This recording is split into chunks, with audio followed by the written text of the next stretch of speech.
ಅಂತ ಒಳ್ಳೆ ಮನುಷ್ಯ ಆದ್ರೆ ನೀನು ಏನು ಅವ್ಯವಹಾರ ನಡೆದಿಲ್ಲ ಅಂತ ಹೇಳಿದ್ರೆ ಸ್ಟೇ ಲೆಕ್ಕಪ್ಪ ತಗೊಂಡು ಎನ್ಕ್ವೈರಿಗೆ ಬಿಡು.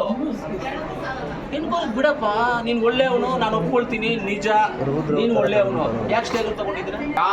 ಆ ಎರಡು ಸಂಸ್ಥೆಯಲ್ಲಿ ಯಾರಾದರೂ ತಪ್ಪು ಮಾಡಿ ದುಡ್ಡು ತಿಂದು ಏನಾದರೂ ಆಗಿದ್ದೆ ಅವರಿಗೆ ಕುಷ್ಠರೋಗ ಬರಲಿ, ಹಾರ್ಟ್ ಅಟ್ಯಾಕ್ ಬರಲಿ, ಶುಗರ್ ಬರಲಿ, BP ಬರಲಿ, ಕ್ಯಾನ್ಸರ್ ಬರಲಿ, ಬ್ರೈನ್ ಟ್ಯೂಮರ್ ಬರಲಿ, ಅವ್ರಿಗೆ DCC ಬ್ಯಾಂಕ್ಗೆ ಎನ್ಕ್ವೈರಿ ಮಾಡೋಕ್ಕೆ ಅಂತ ಸರ್ಕಾರದಿಂದ ಒಂದು ಆದೇಶ. ಏನು ಎನ್ಕ್ವೈರಿ ಮಾಡಿ, ಎನ್ಕ್ವೈರಿಗೆ ಯಾರನ್ನಾದ್ರೂ ಒಬ್ಬನ ಅಪಾಯಿಂಟ್ ಮಾಡಿದಾಗ ಅದ್ರ ಮೇಲೆ ಹೋಗಿ ಸ್ಟೇ ತರ್ತಾರೆ. ಯಾವುದ್ರ ಮೇಲೆ? ಎನ್ಕ್ವೈರಿಗೆ ಒಂದು ಮನುಷ್ಯನ ಹಾಕ್ತಾರಲ್ಲ, ಯಾರೋ ಒಂದು ಆಫೀಸರ್ನ ಹಾಕ್ತಾರೆ, ಅದ್ರ ಮೇಲೆ ಸ್ಟೇ ತರ್ತಾರೆ. DCC ಬ್ಯಾಂಕ್ಗೆ ಒಂದು MD ಹಾಕಿದ್ರೆ ಆ MD ಬೇಡ ನಮಗೆ ಅಂತ MD ಮೇಲೆ ಹೋಗಿ ಕೋರ್ಟಲ್ಲಿ ಒಂದು ಸ್ಟೇ ತರ್ತಾರೆ, ಆ MD ಬರಬಾರ್ದು ಅಂತ. 19 DCC ಬ್ಯಾಂಕ್ಗೆ ಸಂಬಂಧಪಟ್ಟಂಗೆ 19 ಸ್ಟೇಗಳಿದೆಯಪ್ಪ. ಯಾರು ತೊಗೊಂಡಿರೋದು ಆ ಸ್ಟೇಗಳೆಲ್ಲ? ನಾನಾ? ಅನಿಲ್ ಅಣ್ಣ, ಸುರೇಶ್ ಅಣ್ಣ? ಸುರೇಶ್ ಅಣ್ಣ ತೊಗೊಂಡವ್ರ? ನಂಜೇಗೌಡ ತೊಗೊಂಡವ್ರ? ಯಾರು ತೊಗೊಂಡಿದ್ದಾರೆ ಸ್ಟೇ ತೊಗೊಂಡಿರೋದು ಯಾರು? ನೀವು ಎಲ್ಲರಿಗೂ ಹಾಕಿ 19 ಸ್ಟೇಗಳು ತೊಗೊಂಡಿದ್ದಾರೆ. ಏನಕ್ಕಪ್ಪ ನೀವು ಒಳ್ಳೆಯವರಾದ್ರೆ ಯಾಕೆ ಸ್ಟೇ ತೊಗೊಂಡಿದ್ದೀರಾ? ನೀವು ಯಾರು? ಗೋವಿಂದ ಗೌಡ್ರೆ ತೊಗೊಂಡಿರೋದು, ಗೋವಿಂದ ಗೌಡ್ರೆ ತೊಗೊಂಡಿರೋದು. ಅವರೇ ಎಲ್ಲ ಸ್ಟೇಗಳು ತೊಗೊಂಡಿದ್ದು. ನಾವೆಲ್ಲ ಅವ್ರ ಥರ ನಾವೇನು ಬಂದ್ಬಿಟ್ಟು ಗುಬ್ಲೆಗಳೆಲ್ಲ ನಾವು ಇರೋದನ್ನ ಹೇಳ್ತೀವಿ ಡೈರೆಕ್ಟಾಗಿ. ನಿಮಗೂ ಫೋಟೋಗಳು ವಿಡಿಯೋಗಳು ಕೊಡ್ತೀವಿ. ಕೋರ್ಟ್ಗಳ ಹತ್ರ ಕುತ್ಕೊಂಡು ಮರಗಳಗಡೆ ಕುತ್ಕೊಂಡು ಏನೇನು ಮಾಡ್ತಾ ಇದ್ರು ಅಂತ ಬೇಕಂದ್ರೆ ಫೋಟೋಸು ವಿಡಿಯೋಸು ಕಳಿಸ್ತೀನಿ ನಿಮಗೆಲ್ಲ. ಗೋವಿಂದ ಗೌಡ ಅಂತ ಒಳ್ಳೆ ಮನುಷ್ಯ ಆದ್ರೆ ನೀನು ಏನು ಅವ್ಯವಹಾರ ನಡೆದಿಲ್ಲ ಅಂತ ಹೇಳಿದ್ರೆ ಸ್ಟೇ ಲೆಕ್ಕಪ್ಪ ತಗೊಂಡು ಎನ್ಕ್ವೈರಿಗೆ ಬಿಡು. ಎನ್ಕ್ವೈರಿಗೆ ಬಿಡಪ್ಪ. ನೀನು ಒಳ್ಳೆಯವನು, ನಾನು ಒಪ್ಕೊಳ್ತೀನಿ, ನಿಜ ನೀನು ಒಳ್ಳೆಯವನು. ಯಾಕೆ ಸ್ಟೇಗೆ ತಗೊಂಡಿದ್ದೀರ? ಎನ್ಕ್ವೈರಿ ಮಾಡೋದಕ್ಕೆ ಎನ್ಕ್ವೈರಿ ಆಫೀಸರ್ನ ಹಾಕ್ತಾನೆ ಎಷ್ಟೋ ತಗೊಳ್ತೀರ? 19 ಸ್ಟೇ.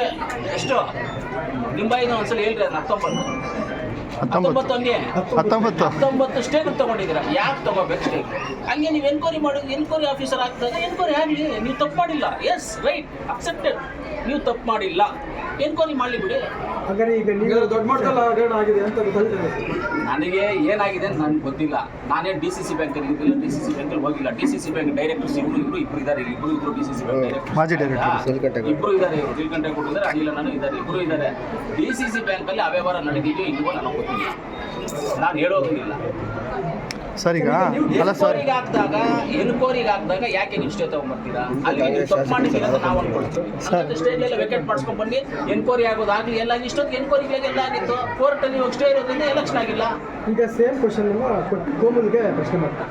ಯಾರು? ಕೋಮಲಲ್ಲಿ ಕೂಡ ಹಗರಣಗಳಾಗಿ ತನಿಖೆ ಮಾಡಿಸಿ ಅಂತ SN ಕೇಳ್ತಾ ಇದ್ದಾರೆ ಸರ್. ಹೌದು, ಮಾಡಲಿ ತನಿಖೆ. ಯಾರು ಕೋಮಲಲ್ಲಿ ತನಿಖೆ ಆಗಬಾರ್ದು ಅಂತ ಯಾರಾದ್ರೂ ಸ್ಟೇ ತಗೊಂಡಿದ್ದಾರಾ? ಕೋರ್ಟ್ಗೆ ಹೋಗಿದ್ದಾರಾ? ತನಿಖೆ ವಿಚಾರ ಕೋರ್ಟ್ಗೆ ಹೋಗಿಲ್ಲ. ಯಾರು ಹೋಗೋದು ಬಿಟ್ಬಿಡಿ. ಹೋಗ್ತಾನೂ ಇಲ್ಲ. ತನಿಖೆ ಆಗಲಿ. ನಾವು ಒತ್ತಾಯ ಮಾಡ್ತೀವಿ. ಕೋಮಲ್ ಎಲ್ಲನಾದರೂ ಅವ್ಯವಹಾರ ನಡೆದಿದ್ದರೆ ತನಿಖೆ ಆಗಬೇಕು. ಆ ತನಿಖೆ ಆಗಿ ಅದನ್ನು ಯಾರು ತಪ್ಪು ಮಾಡಿದ್ರೆ ಅವ್ರು ಅನುಭವಿಸಬೇಕು ಅಂತ ನಾವು ಹೇಳ್ತೀವಿ. ಸರ್ ಈಗ ಹೌದು, ಎರಡೂ ಆಗಲಿ. ಯಾವುದಾಗಲಿ ಸರ್, ನಮ್ಮ ಸಮಸ್ಯೆ ರೀ, ನಮ್ಮ ಜನ ಸಮಸ್ಯೆ ರೀ, ನಮ್ಮ ರೈತರ ಸಮಸ್ಯೆ ರೀ. ಎರಡು DCC ಬೇಕು. ಎರಡು ನಮ್ಮ ರೈತರ ರಕ್ತ, ರೈತರ ಕಷ್ಟ ಕಟ್ಟಿರೋದು ಅದು ಸಮಸ್ಯೆಗಳನ್ನ ಬೆವರಲ್ಲಿ ಕಟ್ಟಿರೋದು. ಯಾರೇ ತಪ್ಪು ಮಾಡಿದ್ರು ಆ ರಾಮಲಿಂಗೇಶ್ವರ ಸ್ವಾಮಿ ಹತ್ರ ಕೇಳ್ಕೊಳ್ತೀನಿ. ಆ ಎರಡು ಸಂಸ್ಥೆಯಲ್ಲಿ ಯಾರಾದರೂ ತಪ್ಪು ಮಾಡಿ ದುಡ್ಡು ತಿಂದು ಏನಾದರೂ ಆಗಿದ್ದೆ ಅವರಿಗೆ ಕುಷ್ಠರೋಗ ಬರಲಿ, ಹಾರ್ಟ್ ಅಟ್ಯಾಕ್ ಬರಲಿ, ಶುಗರ್ ಬರಲಿ, BP ಬರಲಿ, ಕ್ಯಾನ್ಸರ್ ಬರಲಿ, ಬ್ರೈನ್ ಟ್ಯೂಮರ್ ಬರಲಿ, ಅವ್ರಿಗೆ ಎಲ್ಲವೂ ಬರಬೇಕು.